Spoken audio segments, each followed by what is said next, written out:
Hello and welcome to this IBR Extra, a podcast from the Iowa Business Report. I'm Jeff Stein. Separating one's business life and home life is always hard, especially with all the mobile technology tools these days. It's even harder when you work with family members. The dynamics of a family business are unique and require attention to maximize the company's potential and to maintain family harmony. It's one of the focus areas of Advance Iowa, the state's comprehensive consulting program designed to work with mid-sized companies to enhance their growth.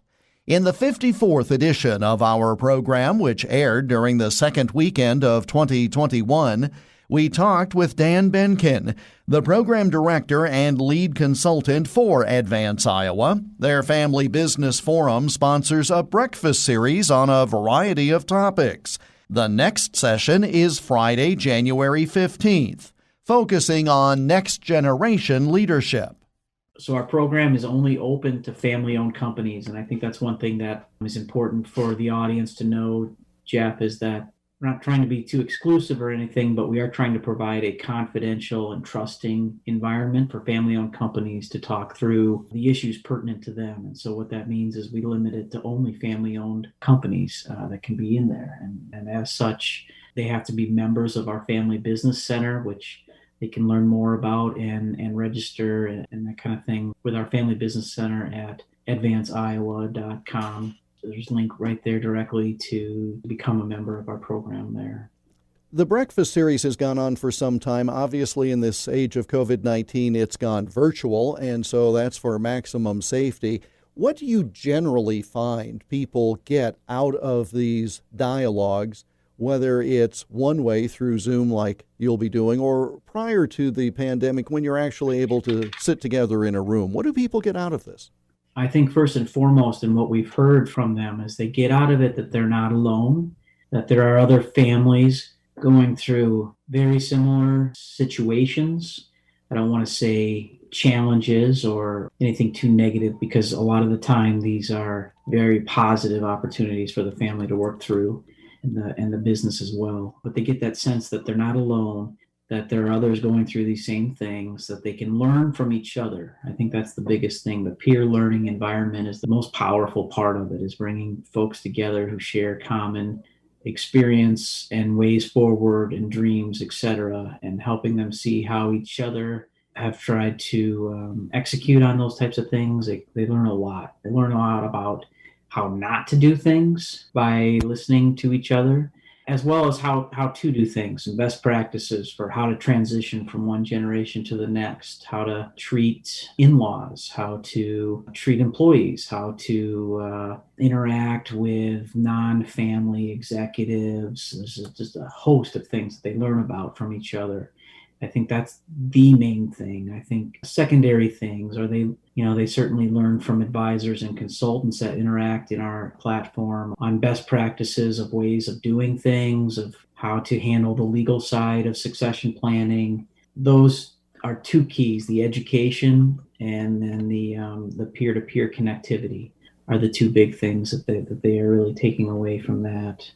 It's one of these things where the dynamic of families working together within themselves and then from one generation to another, that's a very different dynamic, and you don't really learn about it in a textbook. You can look at flowcharts, you can look at succession strategies that might work just fine if these are non-related parties, but you put the overlay of a family dynamic on it. That is very special in a positive way, but it also can go sour if you don't really think about it. And that's what this peer-to-peer learning is so helpful for these folks. They're able to telegraph landmines, and they've been there before. Oh, absolutely. That's very well said. As far as everyone has a family, and so you can already think about the struggles that are sometimes very real for your family when it's just trying to get along and navigate different conversations and topics. And then when you throw money into the game and everyone's livelihoods and careers overlaying that, obviously we're wrought for potential hazards, conflicts, blow-ups, whatever you want to call them. Sometimes I refer to them as Jerry Springer moments, but certainly those things are going to be possible to happen. And so if you can learn about how to avoid some of those landmines by being proactive, by communicating often, you're going to be so much further ahead and so much more successful as a family-owned company. And that's what we're really trying to promote, is that proactive approach. What specifically will you be discussing at the next breakfast on January the 15th? So our focus on the 15th will be on next generation development, which is something that all family businesses have in common, regardless if you're a manufacturer or a restaurant or pick your industry. Every company has that need to develop the next generation of the family. And how do we best go about that? Oftentimes you look at a family-owned company, there's the CEO, and they're going to transition the company to their kids or to their kids and their nephews and nieces. All of a sudden, what once was the power with one person as CEO now is potentially going to be shared by 5 or 6 people. Is there going to be somebody that the buck stops with them? And how do you pick that person? How do you develop that person? How do the other people respect that person's end decision making? How do you keep infighting from happening there from a governance standpoint? How do we develop this next generation of leaders of our family-owned company? How do we expose them to the family company? How do we get them involved in knowing that the family-owned business is an opportunity for them, and it's truly an opportunity for them, and not a anchor around their neck where we're trying to force them through obligation to stick around type of thing. So we're going to be hearing from 2 next-gen leaders of companies. So they're in their 20s, early 30s, who are being developed and groomed to one day take over some level of leadership within the family companies that they are in.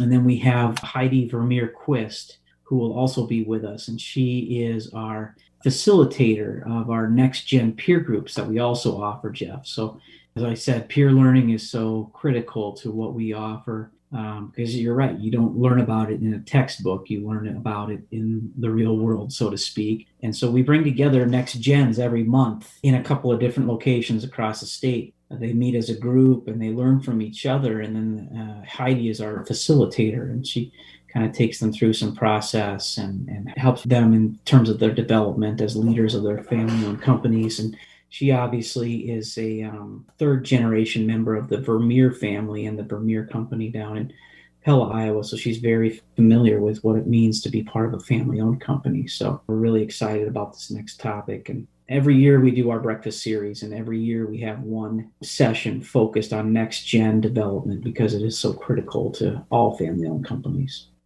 And Jeff, also just to reiterate how people can become members of the Family Business Center here in Iowa, if you go to advanceiowa.com, there's a special menu area called Family Business Forum. First link there will take you there. That's the Family Business membership area. And we base our memberships on size of company. We start as low as, I think it's about $500 a year for an annual membership to our programming, which includes our breakfast series, includes discounts on our golf outing. We have a big gala coming up this spring, as long as we're able to do so with what might happen with COVID. But there's also discounts for peer group memberships and things like that are part of our membership. And so I would just direct people to our website. They can see right there, depending on the size of the firm, and we base that on revenues, what their cost structure would be.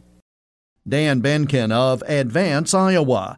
The breakfast series is part of membership in the Family Business Forum. You can learn more about the forum and the Friday, January 15th breakfast series event on Next Generation Leadership by going to advanceiowa.com and clicking on the Family Business Forum tab. We spoke via Zoom on Tuesday, December 29th, 2020. The Iowa Business Report radio program and podcast is presented by the Center for Business Growth and Innovation at the University of Northern Iowa. Online at cbgi.uni.edu. The Iowa Business Report airs weekly on dozens of radio stations across the state of Iowa, with the podcast posted right here every week along with additional IBR extras and IBR business profiles. I'm Jeff Stein for the Iowa Business Report.